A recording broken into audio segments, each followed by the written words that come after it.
వచ్చావా రా నాయనా. జాగ్రత్తగా తీసుకొచ్చి జాయిన్ చేస్తే సరిపోతుందా, దగ్గరుండి ఆపరేషన్ చేస్తే అయిపోతుందా? ఆ? సరే, కళ్ళు తెరిచాక వచ్చి కనిపించాలి కదా, పట్టించుకోకపోతే ఎలా?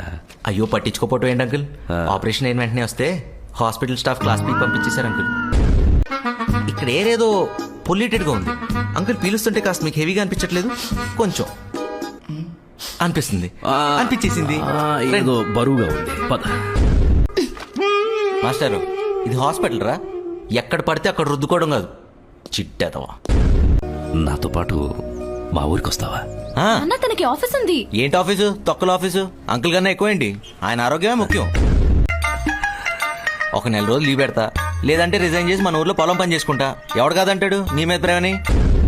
నన్ను తొందరగా డిశ్చార్జ్ చేయమను, వెళ్ళిపోదాం ఈ గబ్బు నుంచి.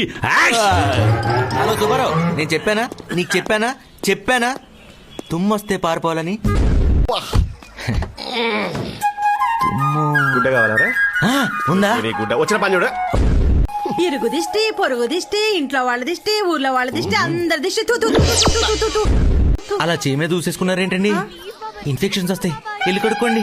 ఏం రావు బాబు, రోజుకి 4 సార్లు ఇలాగే దిష్టి తీసి చూసుకుంటాను. వెళ్ళండి. పిల్లలందరూ మీతో ఫోటో తీద్దాం అంటున్నారండి. ఈ ఫింగర్స్ కాన్సెప్ట్ ఏంటమ్మా?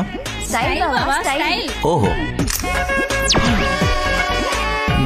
నాలుకలు కొంచెం లోపల పెట్టండి ఆంటీస్. ఫోటో ఎదురుగా పెడతాం బాబు.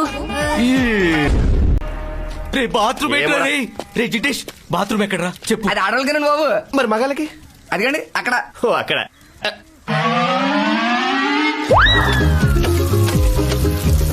ఏం జరుగుతుంది అక్కడ?